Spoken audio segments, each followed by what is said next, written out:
आज कयामत किस महीने आएगी, किस दिन आएगी, किस तारीख आएगी, वो भी मैंने बयान करना है, मगर गौर से आपने सुनना है। नबी पाक से सवाल हुआ, प्यारे आका अलैहिस्सलाम से सवाल पूछा गया कि क़यामत कब आएगी।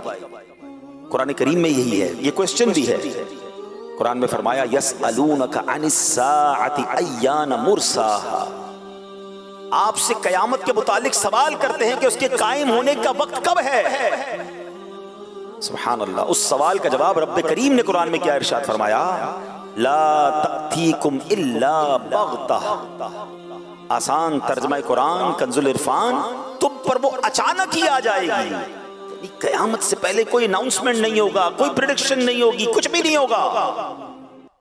मगर एक चीज पता चल रही है कि कयामत जब आएगी तो लोग गफलत में होंगे। अभी आपने सुना ना कि कोई खाना खा रहा होगा, कोई कपड़ा ले रहा होगा, पता भी नहीं होगा। एवरीबडी वो अपनी चीजों में मशगूल होंगे, गफलत में होंगे।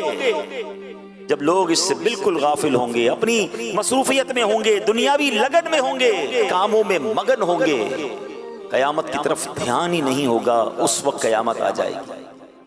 गौर करें, क्या आज ऐसा वक्त नहीं है? किसको फिक्र है कयामत की? कौन तैयारी में लगा है कयामत की? आज तो लोग ऐसे जी रहे हैं जैसे मरना ही नहीं है। प्लानिंग्स हैं, डिटेल्स हैं, शेड्यूल्स हैं। कल ये करना है, परसों ये करना है, इस साल ये टारगेट अचीव करना है, 5 साल में ये करना है, 10 साल में ये करना है। उनसे पूछो सब कुछ करना है, मरना भी है कि नहीं? सब कुछ तैयारियां हैं कि इतना कमाना है, ये चीजें हासिल करनी है, दुनिया के ये मुल्क देखने हैं, फला फला काम करना है। अगर इस पूरी प्लानिंग में मौत कहाँ है?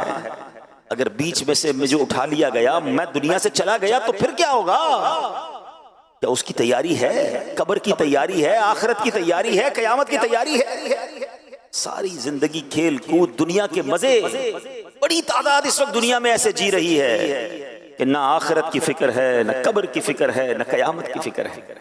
आला हजरत कहते हैं ना, दिन लहव में खोना तुझे, शब सुबह तक सोना तुझे। यानी दिन खेल कूद में गुजारना है, रात सोने में गुजारनी है। ना नमाजें हैं, ना इबादत है, ना तिलावत है, ना खौफ खुदा है।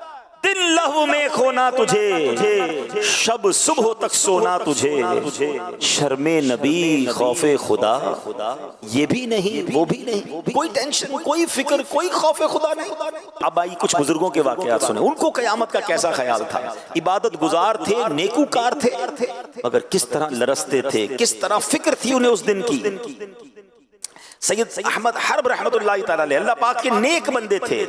आप सारी रात जागते रहते, इबादत करते रहते। बाज दफा लोग इसरार करते, यानी बार बार कहते कि आप सो जाइए, कुछ देर आराम कर लीजिए। आप फरमाते, जिसके लिए जहन्नम दहकाई जा रही हो, जन्नत सजाई जा रही हो, मगर वो ना जानता हो कि उसका ठिकाना कहाँ है। जहन्नम में जाना है या जन्नत ठिकाना है, भला उसको नींद कैसे आ सकती है? अब सोचिए फिक्र कैसी है कि या तो जन्नत में जाना है या दोज़ख में जाना है। There is no third way, कोई तीसरा रास्ता तो नहीं है ना। दुनिया से जो भी जाएगा या तो जन्नत में जाएगा या जहन्नम में जाएगा। जिसको ये पता ही ना हो किधर जाना है, उसकी टेंशन का आलम क्या होगा। इतनी बड़ी हस्ती हैं, मगर कहते हैं नींद कैसे आ सकती है जिसको पता ही नहीं जाना किधर है, कहीं जहन्नम में ना डाल दिया जाओ। ये थे हमारे असलाफ, इस तरह आखिरत की तैयारी में जिंदगी गुजारते थे। वो लोग सोचें जो बिल्कुल गफलत में जिंदगी गुजार रहे हैं, कोई फिक्र नहीं है, ना नमाजें हैं, ना इबादत है, बल्कि ऐसे लोगों से आखिरत की, मौत की, कयामत की बात करो। हो सकता है इस वक्त भी कोई मेरा बयान सुन रहा हो, तो हो सकता है शैतान दिल में ख्याल डाले, या मौलाना साहब को क्या हो गया है, क्यों कयामत की बात कर रहे हैं, क्यों मरने की बात कर रहे हैं। बात करो तो भी उनको बुरा लगता है। अल्लाह के बंदो, हम बात नहीं करेंगे तुम मरने से बच जाओगे, हम जिक्र नहीं करेंगे तुम कयामत के दिन पेश होने से निकल जाओगे। कयामत की रिमेम्बरेंस का, कयामत को याद करने का कैसा शानदार निजाम हमारे कुरान करीम और शरीयत ने बनाया। हम रोजाना नमाज पढ़ें, बार बार सूरह फातिहा पढ़ें और हर रकात में पढ़ें, और उस सूरह फातिहा में बार बार कयामत को याद दिलाया गया, मालिक यौमिद्दीन। कौन सा दिन, कौन से दिन का मालिक? यौमे जज़ा का मालिक, यानी कयामत के दिन का मालिक। पढ़ते हो ना, अल्हम्दुलिल्लाहि रब्बिल आलमीन अर्रहमानिर रहीम मालिकी यौमिद्दीन, यौमे जज़ा का मालिक। याद रहे कि कयामत आने वाली है, मुझे पेश होना है, मुझे वहां की तैयारी करनी है। कैसा याद था बुजुर्गाने दीन को, हैं? एक बार हजरत उमर बिन अब्दुल अजीज, कितना बड़ा नाम है, इतनी बड़ी हस्ती है, आप एक मर्तबा रोने लगे। आपको रोता देखकर आपकी ज़ौजा मोहतरमा भी रोने लगी, बाद में दीगर घर वाले भी रोने लगे। कैसे लोग थे, इधर सारी सारी रात नाच गाने ढोल तमाशे, पूरी फैमिली नाच रही होती। ये तो सुना हमने कि फलां के घर में सारी रात फिल्में ड्रामे गाने बाजे नाच गाने होते रहे। ये कैसा घराना है कि खुद भी रो रहे हैं, ज़ौजा भी रो रही, बच्चे भी रो रहे हैं। जब रोने का सिलसिला रुका तो फिर पूछा गया कि हुजूर आप रो क्यों रहे हैं, ये तो बताएं। घर वाले पूछते हैं अमीरुल मोमिनीन आप क्यों रो रहे हैं? तो फरमाया मुझे बारगाह इलाही में हाजिर होना याद आ गया, जिसके बाद कोई जन्नत में जाएगा तो कोई दोज़ख में। ये कहकर आपने चीख मारी और बेहोश हो। जरा सोचिए तो सही कि अगर आज ये ऐलान हो जाए कि आज रात को ये फैसला हो जाएगा कि कोई या तो जेल में जाएगा है, या तो किसी को महल दे दिया जाएगा है? हर किसी के बारे में आज रात ये फैसला होगा। बताइए वो रात कैसी गुजरेगी, वो दिन कैसा गुजरेगा कि पता नहीं सुबह में जेल में होऊंगा या सुबह में महल में होऊंगा। ना दुनिया की जेल ऐसी है जो जहन्नम की कैद है, वो तो तसव्वुर ही नहीं की जा सकता कितना बड़ा अजाब है। या ना दुनिया के किसी महल में वो आसाइशें और बरकतें हैं जो जन्नत के खजानों में है। इतनी बड़ी नेमत या तो मिलेगी या इतनी बड़ी सजा मिलेगी। ऐसे शख्स को कितनी कोशिश करनी चाहिए अल्लाह को राजी करने के लिए। ऐसे शख्स को उस कयामत के दिन की तैयारी कितनी करनी चाहिए। अगर बहुत बड़ी तादाद है जिनको फिक्र ही नहीं है, लेकिन कयामत आनी है। और कयामत के इल्म को पता है क्यों छुपाया गया? मैंने कहा था बयान के शुरू में कि आज मैं आपको तारीख, दिन और महीना बताऊंगा, और ये सरकार दो आलम सल्लल्लाहु अलैहि वसल्लम ने बताया है। नबी पाक ने कयामत आने का दिन भी बताया। दिन फरमाया जुमे का दिन होगा। तारीख भी बताई, फरमाया 10 तारीख होगी। महीना भी बताया, वो महीना मुहर्रमुल हराम का होगा। सिर्फ साल नहीं बताया है, ठीक है, 10 मुहर्रम और जुमे का दिन होगा जब कयामत आएगी। और फरमाया क्यों नहीं बताया? इसकी वजह ये उलमा फरमाते हैं ताकि हम हर वक्त डरते भी रहें, कयामत की तैयारी में मसरूफ रहें, गाफिल ना हो जाएं। किसी साल भी आ सकती है, हमें तैयार रहना है। ऐ मेरे प्यारे इस्लामी भाइयों, हाँ, प्यारे आका अलैहिस्सलाम ने मुख्तलिफ मकामात पर मुख्तलिफ हदीसों में कयामत की निशानियां बयान की। कयामत से पहले ये बातें हैं जो हो जाएंगी, और उनमें से बहुत सारी निशानियां हो चुकी हैं। आज हम अपने बयान में कयामत की कुछ निशानियों के बारे में जानेंगे। उन हदीसों से हमें बहुत कुछ सीखना भी है, और अपनी प्रिपरेशन को, अपनी तैयारी को, कयामत के दिन की अल्लाह की बारगाह में पेश होने के मामले को और हमने तैयार करना है। ठीक है, हम शायद कयामत तक जिंदा ना रहें, हमें नहीं पता कि हमारी जिंदगी में हम कयामत देखेंगे, क्योंकि अभी बहुत बड़ी बड़ी निशानियां बाकी हैं। मगर कब्रों में जाने के बाद उठाया तो जाएगा ना यौमुल कयामत। उस दिन जब पेश किया जाएगा, उस दिन हमारे हाथ में क्या होगा? क्या सीधे हाथ में नामा या माल मिलेगा या उल्टे हाथ में दिया जाएगा? क्या जन्नतियों की लाइन में खड़ा किया जाएगा या माअल्लाह दोज़खियों की लाइन में खड़ा किया जाएगा? क्या नबी पाक के हाथों जामे कौसर मिलेगा या प्यासे ही रह जाएंगे? क्या अल्लाह के अर्श का साया मिलेगा या धूप में खड़े रह जाएंगे? या उन खुशनसीबों में होंगे जिन्हें नबी पाक अपने साथ जन्नत में ले जाएंगे? सोचिए तो सही, कैसा मंजर होगा। उस दिन की तैयारी करनी है। और कई मकामात पर कुरान मजीद फुरकान हमीद में, हदीसों में हमें बताया गया है कि उस दिन की तैयारी में लग जाओ। उस दिन जलील और रुस्वा नहीं होना है।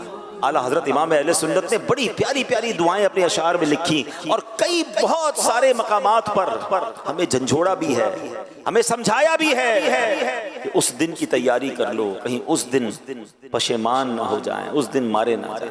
अल्लाह की बारगाह में दुआ करते हैं, या अल्लाह हमें क़यामत की रुसवाई से बचाइयो, क़यामत की परेशानी से बचाइयो। मेरे मौला क़यामत की प्यास से बचाना, क़यामत की घबराहट से बचाना। ऐ अल्लाह, जिन खुशनसीबों को तेरे अर्श का और नबी पाक के परचम का साया नसीब हो जाए, उन खुशनसीबों में हमें भी शामिल फरमा।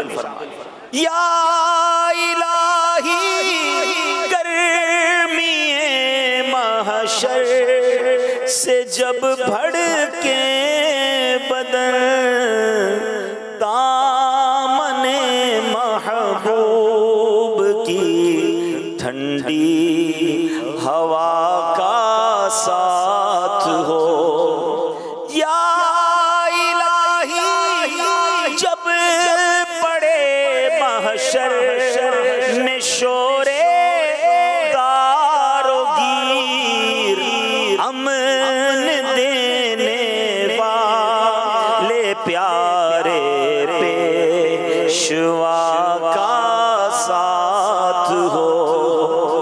नामा अमाल खुलेंगे, हमारी बेशर्मियां, बेहयाइयां, छुप कर किए हुए गुनाह वो सब खुल जाएंगे। अल्लाह से दुआ करते हैं, अल्लाह उस दिन भी हमारे ऐब छुपाई रखना। या इलाही रंग लाए जब जब मेरी बेबाकियां,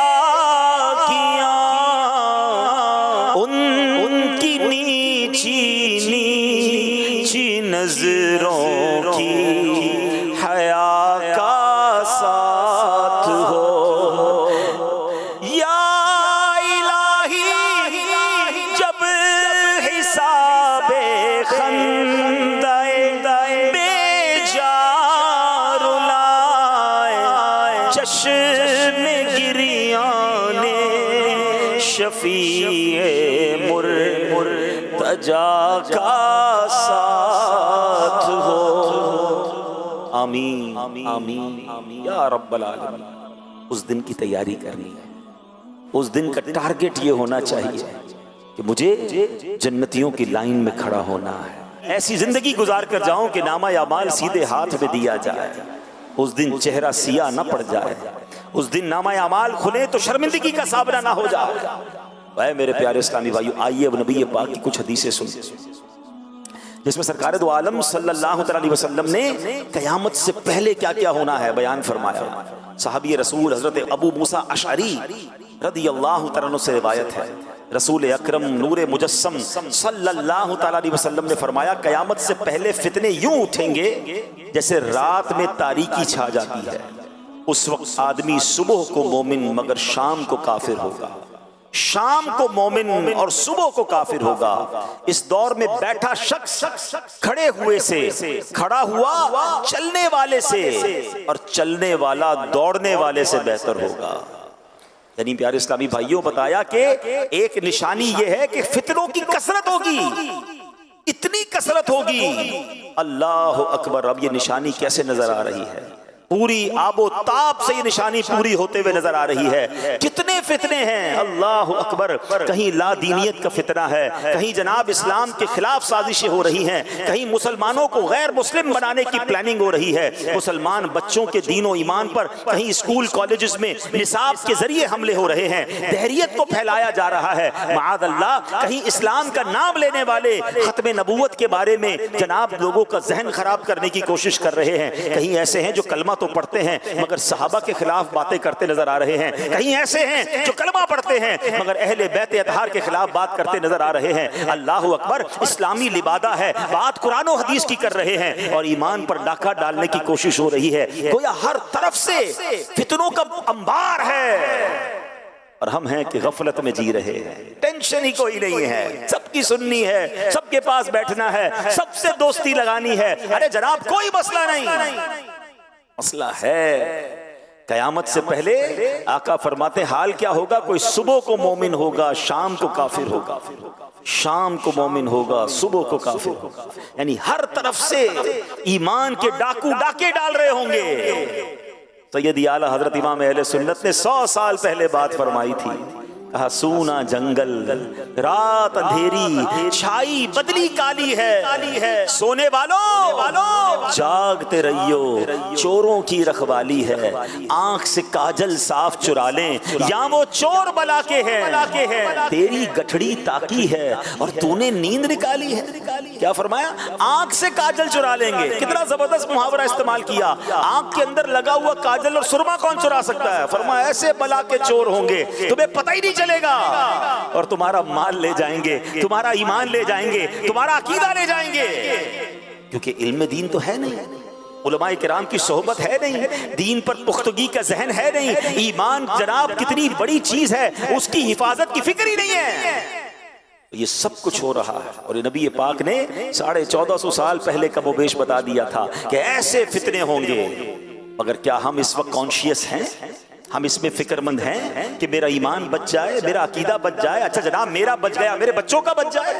इतनी बड़ी तादाद में लोग यहाँ बैठे हैं, इनमें से बहुत सारे बड़ी उम्र के हैं, माशाल्लाह बचपन से दीनी माहौल में या जवानी में दीनी माहौल में आ गए, मगर आज का नौजवान कहाँ है? हमारी अपनी औलाद कहाँ है जो स्कूल कॉलेज और दोस्तों में सारा सारा दिन और रात घूम रहे हैं? उनके ईमान और अकीदे की कौन फिक्र करेगा? उन्हें कौन दीन की बात बताएगा? क्योंकि सोशल मीडिया का जमाना है, हर बंदे के हाथ में सोशल मीडिया है और सबकी सुनने का जहन बन गया है।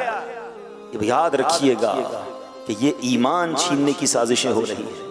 हमें ईमान की हिफाजत करनी है, फितनों से अपने आप को बचाना है। अल्लाह अकबर। बुखारी शरीफ की हदीस सुनिए, इस हदीस से और समझ आएगा कि जब हर तरफ से फितने हो हमें क्या करना चाहिए। हमें साइड पर हो जाना चाहिए, फितनों की तरफ जाना नहीं है। नबी पाक फरमाते हैं, अल्लाह के आखिरी नबी रसूल हाशमी सल्लल्लाहु तआला अलैहि वसल्लम ने फरमाया, अन करीब एक जमाना आएगा कि उस वक्त मुसलमान का बेहतरीन माल बकरी होगा। क्या होगा?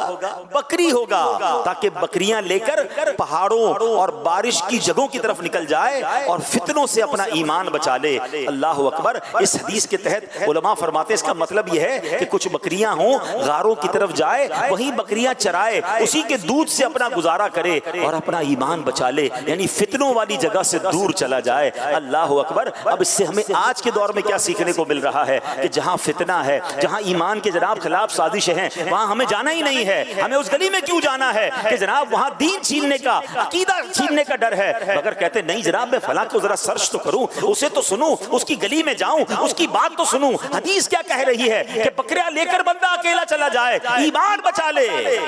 अगर आज दुनिया भर में ट्रेवल करना है, लोग उन मुल्कों में हिजरत करने के ख्वाब देख रहे हैं कि हम उन मुल्कों में जाएं, अपने बच्चों को भेजें ताकि थोड़े पैसे कमा कर लाए, थोड़ा जनाब दुनिया भर की डिग्रियां लेकर आए। अरे कभी सोचा कि बच्चा जाकर डिग्री तो ले आएगा, कहीं ईमान ना देकर आ जाए, यूरो और पाउंड्स तो लेकर आ जाएगा, मगर दीन और ईमान ना चला जाए।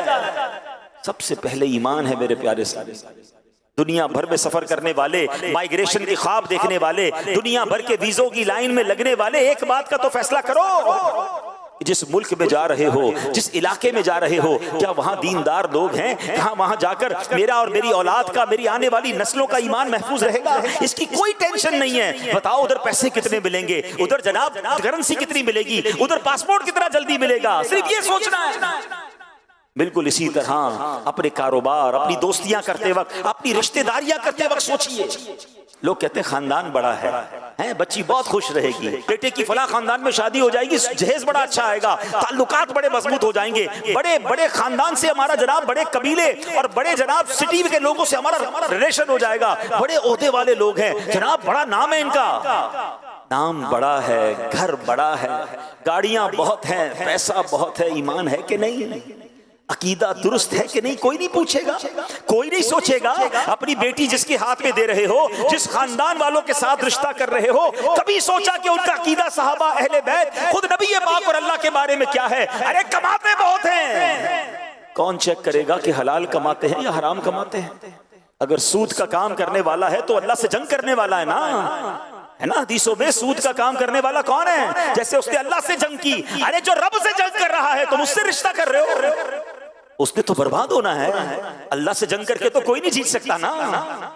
किसी को कोई टेंशन नहीं है। दुनिया का मनसब, दुनिया का पैसा, दुनिया का नाम, जनाब फेम चाहिए। पता है मेरा रिश्ता किससे हो गया है, ये बात करनी है, ये नाम चाहिए।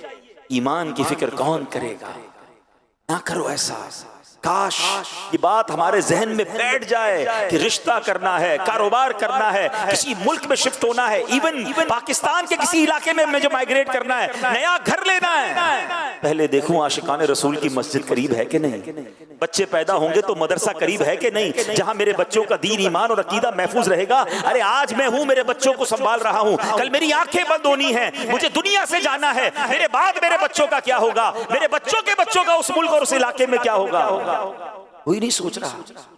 अच्छा आज अच्छे खासे दीनदार लोगों को कहें यार आप फलां के साथ उठते बैठते हैं तो आपका दोस्त बदअकीदा है, आपका दोस्त बेईमान है, आपका दोस्त माअल्लाह गुस्ताखे सहाबा या गुस्ताखे अहले बैत है, और जनाब नबी पाक के बारे में, दीन के बारे में उसकी ख्यालत अच्छे नहीं है।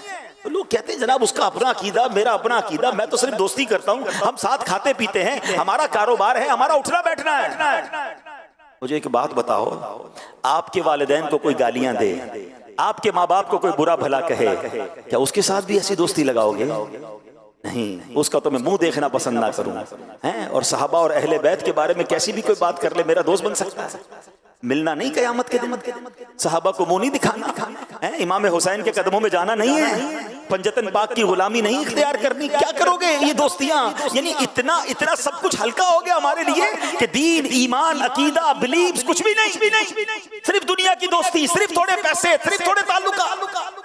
नहीं मेरे प्यारे इस्लामी भाई, सबसे पहले ईमान है। और याद रखिएगा, सोहबत असर लाती है।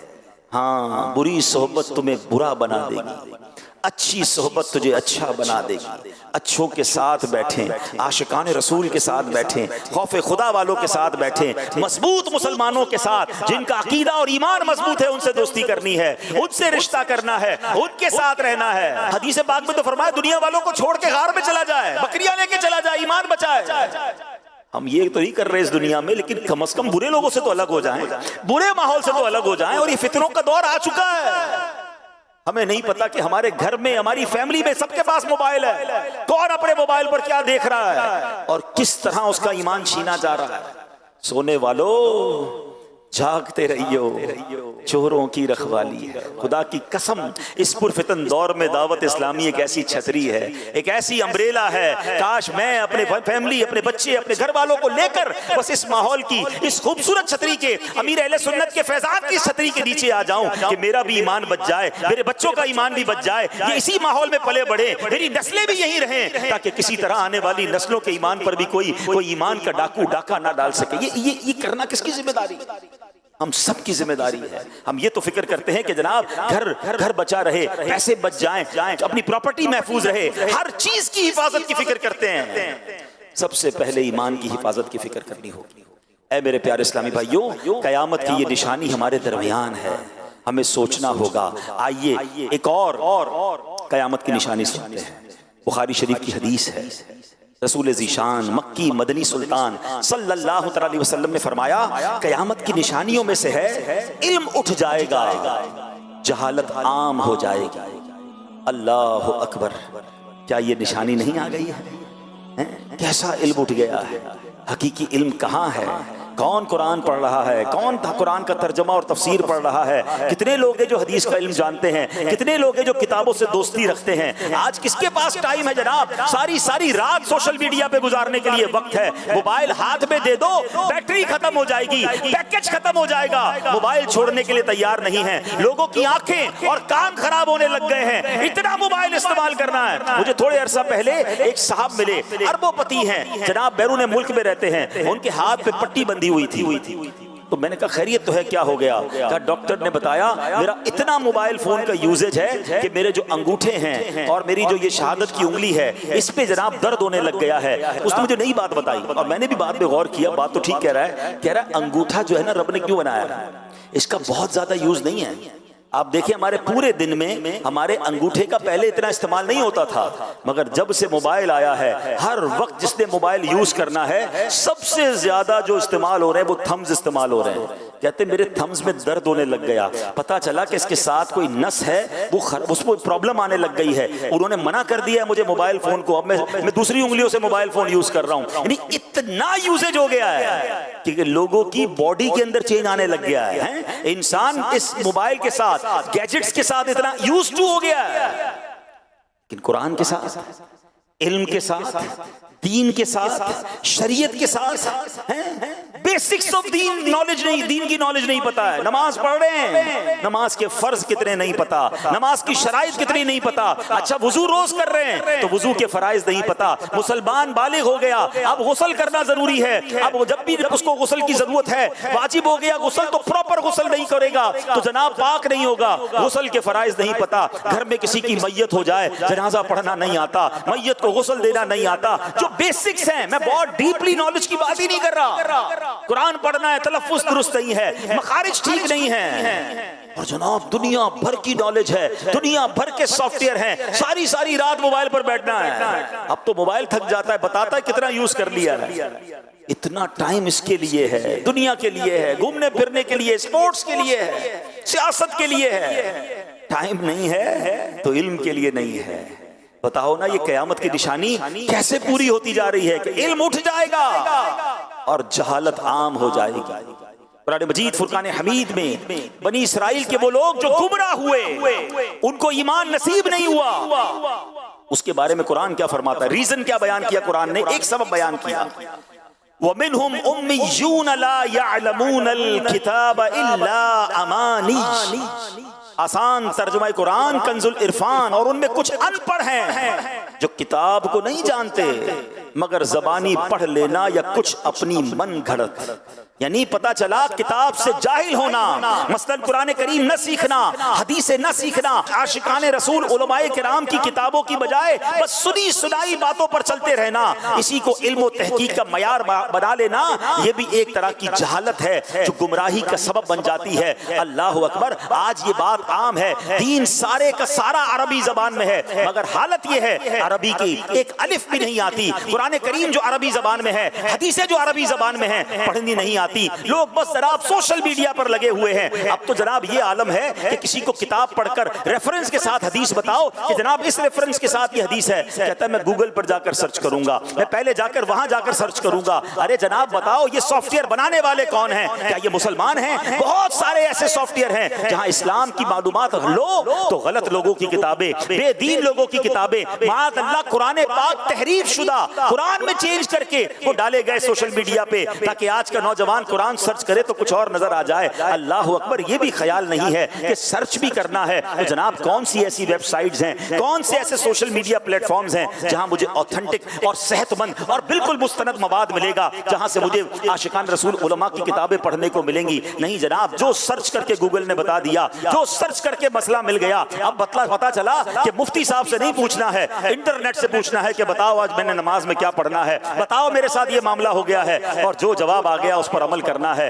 अल्लाह अकबर। इतना दीन सस्ता कर दिया, इस तरह दीन के साथ हम क्यों कर रहे हैं? नहीं मेरे प्यारे इस्लामी भाइयों, हमने कुरान सुना कि बनी इसराइल के जो लोग गुमराह हुए, उनकी एक वजह यह थी कि उनके पास किताब का इल्म नहीं था, अनपढ़ थे, और जनाब उन्होंने सुनी सुनाई बातों को और जहालत की बातों को आगे बढ़ाया। हमें मुस्तनद उलमा से मरबूत होना है, हमें तिलावत कुरान करनी है, हमने हदीसें पढ़नी है, हमने कुछ न कुछ अपने आप को इल्म दीन की तरफ लाना है। कयामत की इस निशानी से जो हर तरफ फैलती जा रही है, हमने ये सबक लेना है कि हमने जाहिलों में से नहीं बल्कि इल्म दोस्त लोगों में से होना है। आजकल लोग एक जुमला कहा करते हैं कि जनाब फैमिली में एक डॉक्टर होना चाहिए, खानदान में एक वकील होना चाहिए। सच बताऊं, फैमिली में एक आलिम दीन होना चाहिए। हाँ, खुश नसीब है वो फैमिली, खुदा की कसम खुश नसीब है वो बाप जिसका बेटा आलिम है, जिसकी बेटी आलिमा है। खुश नसीब है वो बाप जिसके घर में कोई एक हाफिज कुरान है।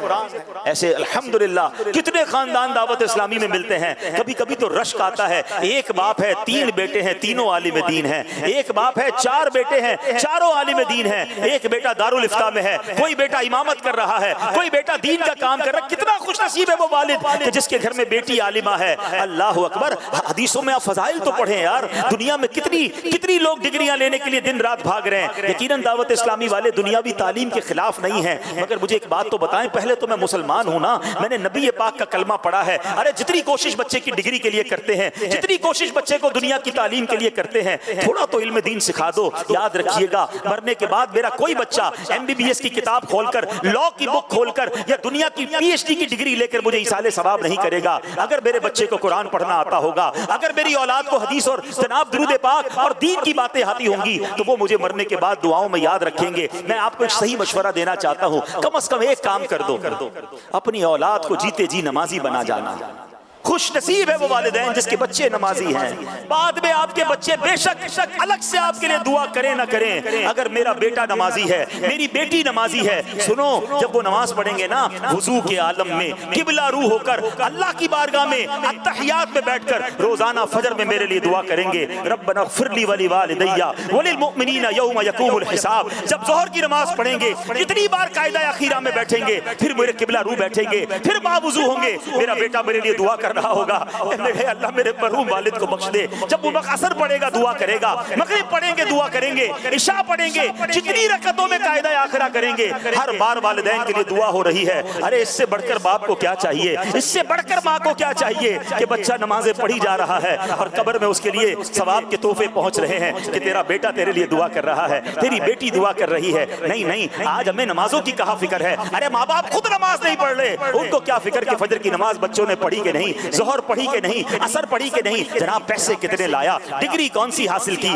लोग बताते हैं मेरा बेटा जनाब फलां सॉफ्टवेयर मोबाइल दो, अभी आपके मोबाइल में चीजें इंस्टॉल कर देगा। बड़ी अच्छी बात है, टेक्नोलॉजी आनी चाहिए, मगर क्या आपका बेटा कुरान पढ़ना जानता है? क्या आपकी औलाद कुछ हदीस के बारे में जानती है? सच्ची बात तो यह है, खुश नसीब वालिद कौन है पता है आपको? वालिद का हक है कि मरने के बाद उसका जनाजा उसका बेटा पढ़ाए। कितना खुश नसीब होगा वो वालिद कि उसका जनाजा हो और उसका बेटा उसका जनाजा पढ़ाए। आता हो ना पढ़ाने, उस काबिल हो कि वो जनाजा पढ़ाए, वालिद को कांधा दे, सुन्नत के मुताबिक कब्र में उतारे। माँ का इंतकाल हो तो बेटी उसे गुस्ल दे।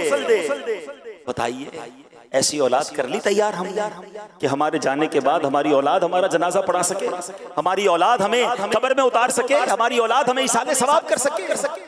प्लीज इल्म दीन की तरफ आइए, खुद भी आइए, अपनी औलाद को भी लाइए, अपने घर वालों को भी लाइए। सुभान अल्लाह। फिर देखें दावत इस्लामी का माहौल, क्या इल्म दीन फैलाने का काम किया, किताबें लिखी गई, मदारिस बनाए गए, जामियातुल मदीना बनाए गए, ऑनलाइन मदरसे और जामियात बना दिए। दुनिया भर में जो लोग मुझे सुन रहे हैं, आप प्रैक्टिकली किसी मदरसे में नहीं जा सकते, प्रैक्टिकली जरा फिजिकली नहीं जा सकते, फैजान ऑनलाइन एकेडमी आपके लिए मौजूद है। ऑनलाइन अपनी मर्जी के टाइम के मुताबिक। मैं साउथ अफ्रीका में एक फैमिली से मिला, अल्लाह अकबर, उस घर में गालिबन 17-18 लोग थे, दादा भी थे, पोते भी थे, औरतें भी थी, मर्द भी थे। फरमाया उन्होंने 18 के 18 लोग सारे के सारे फैजान ऑनलाइन एकेडमी के स्टूडेंट हैं। हम सब क्लास पढ़ते हैं, कोई ना कोई कोर्स हमारे घर में हर कोई कर रहा है। सुभान अल्लाह। ये भी तो पॉसिबल है ना, मोबाइल सबको दिला दिया, मोबाइल सबके पास है। ये तो शायद हजारों लोग कहेंगे कि जब मैं घर में जाता हूं घर के सारे अफराद मोबाइल यूज करते हैं, घर के सारे अफराद इंटरनेट यूज करते हैं। कितना मजा आए कोई वालिद कहे कि मेरे घर के सारे अफराद ऑनलाइन कुरान पढ़ते हैं, मेरे घर के सारे अफराद आलिम दीन बन रहे हैं और वो ऑनलाइन कोर्सेज कर रहे हैं। आपकी दावत इस्लामी ने कयामत की इस निशानी में कि जब जहालत फैल रही है, इल्म उठाया जा रहा है, अल्लाह सलामत रखे अमीर अहले सुन्नत को, इल्म फैलाने का क्या शानदार इंतजाम किया। खुद ये मदनी चैनल देखिए, हम टीवी खोलते थे जनाब, कभी नाच है, कभी गाने हैं, कभी फिल्में हैं, कहीं ड्रामे हैं, कहीं बेहयाई है। अल्लाह अकबर। मीडिया की तारीख में एक ऐसा चैनल आया कि जनाब जब भी मदनी चैनल खोलें, जब मदनी चैनल खोलें, कुछ देर के लिए ही मदनी चैनल देख लें, कुछ ना कुछ इल्म दीन सीखने को मिल रहा है, कोई नेकी की बात सीखने को मिल रही है, इश्क रसूल की बात हो रही है, कभी हमदे बारी ताला है, कभी तिलावत कुरान है, कभी नात ख़्वानी है। अल्लाह अकबर। ऐसा चैनल मिल गया कि जिसको देखते जाएं तो इश्क रसूल में इजाफा होने लग जाता है। अल्हम्दुलिल्लाह ज़राए हैं, आज के दौर में भी हैं, हम इससे फायदा हासिल करने वाले बने, इससे मुस्तफीज होने वाले बने। अब आइए एक और हदीस सुनते हैं। क़यामत की निशानियाँ तो बहुत सारी हैं, ज़ाहिर है आज के एक बयान में मैं सारी निशानियाँ तो नहीं बयान कर सकूँगा, मगर जो बयान करता जा रहा हूँ और उसके तहत जो मदनी फूल सुन रहे हैं उसको अपने दिल के मदनी गुलदस्ते में सजाते जाइए। अब जो निशानी बयान करने जा रहा हूँ ना, ये भी बड़ी बहुत ज़्यादा आम हो गई है। नबी पाक अलैहिस्सलाम फरमाते हैं, बुखारी शरीफ की हदीस है, हज़रत अबू हुरैरा रज़ियल्लाहु तआला अन्हु हदीस के रावी हैं, अल्लाह पाक के आखिरी नबी मोहम्मद अरबी सल्लल्लाहु तआला अलैहि वसल्लम ने फरमाया, लोगों पर एक ऐसा ज़माना आएगा कि आदमी को इस बात की कोई परवाह ना होगी कि उसने माल हलाल जरिए से हासिल किया या हराम जरिए से। मशहूर मुफस्सिर कुरान मुफ्ती अहमद यार खान नईमी रहमतुल्लाहि तआला अलैह इस हदीस की शरह में फरमाते हैं, यानी आखिर ज़माने में लोग दीन से बेपरवाह हो जाएंगे, पेट की फिक्र में हर तरह फंस जाएंगे, आमदनी बढ़ाने, माल जमा करने की फिक्र करेंगे, हर हराम व हलाल लेने पर दिलेर हो जाएंगे, जैसा कि आजकल आम है। अल्लाह अकबर। पर गौर कीजिए, ये क़यामत की निशानी तो सब आंखों से देख रहे हैं। टेंशन किसको है? रिश्वत ले रहा है कोई सूद ले रहा है, कोई नाप तोल में कमी कर रहा है, जो मुलाजिम हैं वो नौकरी करते हुए डंडी मार रहे हैं, आते नहीं मगर हाजिरी लगाते हैं, देर से आते हैं मगर पहले का टाइम लगाते हैं, किसी तरह बाहर काम से जाते हैं तो ज्यादा टाइम गुजार कर आते हैं, फिर कोई बहाना लगाते हैं। याद रखिए, मुलाजिम को भी अपने वक्त पूरा देना होगा। अगर बगैर किसी शरई मजबूरी के या शरई इजाजत के जनाब उसने वक्त कम दिया और इसकी बाकायदा पूरे मसाइल हैं, हो सकता है उसकी रोजी भी हराम हो जाए, झूठ बोलकर जनाब छुट्टियां ली जा रही हैं। कितने ऐसे मामलात हैं, किसी को टेंशन नहीं है जनाब किस तरह हराम कमाने का जहन बन गया है। अब मोबाइल फोन पर तरह तरह की स्कीमें हैं, कोई सोच नहीं रहा कि मैं इसको क्लिक करूंगा, जनाब कोई कहता है इसको क्लिक कर दो, इस एप्लीकेशन पर इतने पैसे डालो, इतने मिल जाएंगे। एक बार भी दिमाग में ख्याल नहीं आता कि ये हलाल है या हराम है। किसी मुफ्ती साहब से तो पूछ लूं, बस पैसे आएंगे ना, बढ़ जाएंगे ना, बस बताओ कैसे आएंगे। हर तरफ एक ही शोर है कि कैसे पैसे मिले, स्कीमें चल रही हैं, किसी को कोई टेंशन नहीं है। सूद का नया नाम करके, सूद की नई पैकिंग करके तरह तरह की कंपनियां मार्केट में आ गई, किसी को टेंशन नहीं। कारोबारी लोगों से बोलो झूठ क्यों बोलते हो, कहते हैं मैं अकेला क्यों ना बोलूं, पूरी मार्केट झूठ बोलती है, मेरा माल कैसे बिकेगा। अरे भाई मिलावट क्यों करते हो, अरे सिर्फ अकेला थोड़ी कर रहा हूं, सारे मिलावट कर रहे हैं, किसी को टेंशन नहीं।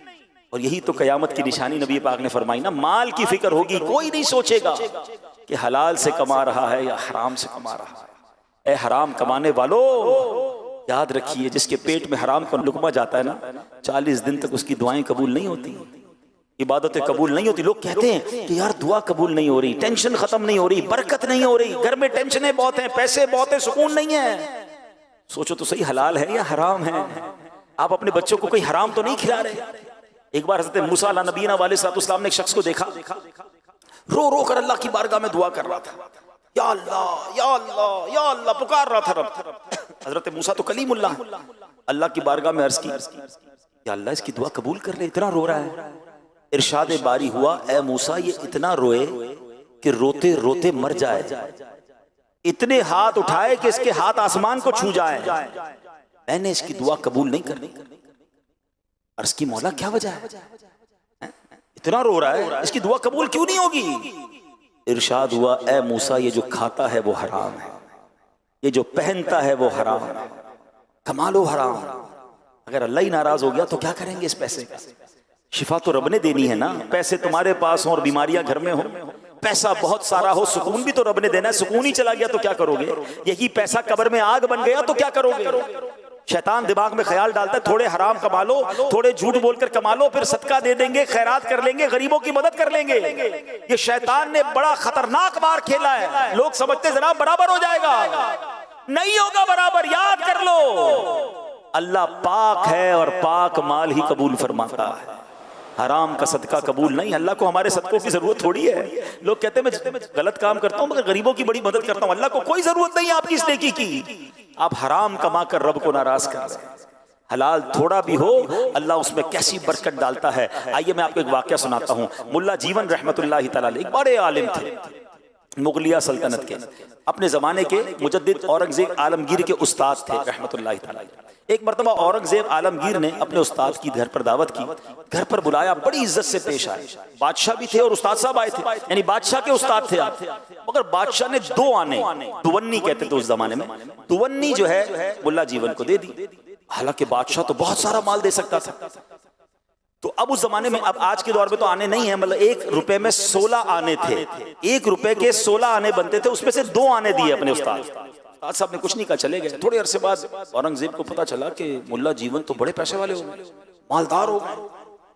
हैरान हुआ कि उस्ताद साहब तो बड़े गरीब से थे और इतने पैसे कैसे आ गए। बड़ा मतलब उन्होंने नया घर भी बना लिया है, बड़े अमीर हो गए। तो मुल्ला जीवन के पास अब बादशाह खुद गए। तो मुल्ला जीवन कहते हैं कि आपने जो मुझे 2 आने दिए थे ना, उसमें अल्लाह ने बड़ी बरकत डाल दी, देखो मैं कितना अमीर हो गया। वो शागिर्द थे और बादशाह भी थे। कहते उस्ताद साहब मैं आपको बताऊं ये पैसे मैंने आपको कौन से वाले दिए। अपने बंदे को कहा जाओ फला जगह से बनिया जो गल्ले का ताजिर है उसको लेकर आओ। वो उसको बुलाया तो बादशाह का हुक्म हुआ कि कहा कि 1 साल में तुमने किस किस को पैसे दिए, खाता खोल कर बताओ। वो पैसे बताता रहा कि मैंने पूरे साल का हिसाब दिया उसने कि फलां जगह इतने पैसे दिए, फलां बंदे को इतने दिए, फलां से इतने लिए। करते करते उसके रजिस्टर में एक पेज आया, वो कहता है कि 2 आने मैंने किसी को दिए। का किसको दिए बताओ। का बंदे का नाम नहीं पता, एक नामालूम बंदा था। उसका वाकया सुनाओ, कौन है वो। तो कहता है बादशाह सलामत, मसला ये है कि एक बार मेरे घर की छत टपकने लगी, शदीद बारिश थी, रात का वक्त था, मैं बड़ा परेशान था। तो अचानक एक बंदा मेरे घर के करीब से गुजरा, मुझे लगा मजदूर है। मैंने कहा भाई मेरे छत की मरम्मत करोगे, बारिश बरस रही है, अंधेरी रात है। कुछ बंदा छत पे चढ़ गया, मेरी पूरी छत की उसने मरम्मत कर दी। पैसे मेरे पास थे नहीं, पैसे दुकान पर तो थे, उस वक्त नहीं थे। मैंने कहा भाई 2 आने अभी ले जाओ, बाकी जब सुबह आना मजदूरी अपनी ले जाना, काम तुमने बड़ा कमाल का किया। तो मजदूर ने कहा कि बस मुझे कुछ और नहीं चाहिए, यही काफ़ी है। वो 2 आने लेकर चला गया। अब बादशाह ने कहा ठीक है आप वापस चले जाओ। वो गल्ले का ताजर वापस चला गया। अब औरंगजेब आलमगीर अपने उस्ताद से कहते हैं कि हुजूर पैसे तो बड़े थे मेरे पास, आप मेरे घर आए थे, मैं बहुत सारे पैसे आपको दे सकता था, मगर इस 2 आने की जो मजदूरी की थी ना वो मैंने ही की थी। मैं एक दिन रात को गुजरा था, मैंने देखा बंदा परेशान है, घर की छत टपक रही है, मैं छत पर चढ़ गया, इसकी छत बना दी, और जब उसने मुझे ऑफर की तो मैंने 2 आने ले लिए। उस्ताद साहब मुझे याद थे ये 2 आने सच्चे हलाल के हैं। मैंने कहा आप इतनी बड़ी हस्ती हैं, मैं अपने बादशाह वाले खजाने से आपको पैसे नहीं देना चाहता था, मैंने वो हलाल तैयब 2 आने आपको दे दिए। उस्ताद साहब ये जो 2 आने में आपको अल्लाह ने बरकत दी है ना, ये इतनी सारी इमारत, इतने सारे आपको जो पैसे मिल गए, ये हलाल रोजी के कमाए हुए थे। ऐ मेरे प्यारे इस्लामी भाइयों, पता ये चला थोड़े पैसे हों, हलाल से कमाने वाले हों, अल्लाह पाक उसमें भी बरकत डाल देता है। आप हलाल की तरफ तवज्जो दें, ये ना सोचे मार्केट क्या कर रही है, ये ना सोचे बाकी लोग क्या कर रहे हैं। लोग कहते हैं मैं हलाल कमाऊंगा तो आगे बढ़ ही नहीं सकूंगा, नहीं नहीं, बरकत हलाल ही में है। आप अपनी नीयत कर ले कि मैंने हराम रोजी की तरफ नहीं जाना, क्योंकि कयामत की निशानियों में से ये बताया गया कि बंदा इस बात की फिक्र खत्म कर देगा कि हलाल से आ रहे या हराम से आ रहे, पहले फिक्र पैदा करे। जरा सोचे ना, कुत्ता है ना, कुत्ता भी कभी कहीं जाता है ना, उसके अगर हड्डी पड़ी हो या गोश्त पड़ा हो या कोई भी खाने की चीज हो, कुत्ता भी खाने से पहले सूंघता है फिर खाता है। खराब हो तो कुत्ता भी नहीं खाता। यार हम तो मुसलमान हैं, इंसान हैं, हम कमाने से पहले पूछेंगे नहीं, सोचेंगे नहीं कि हलाल है या हराम, जिधर से भी आ जाए ले लेंगे, नहीं मेरे प्यारे इस्लामी भाई। एक और आखिरी जो है वो निशानी सुन लीजिए।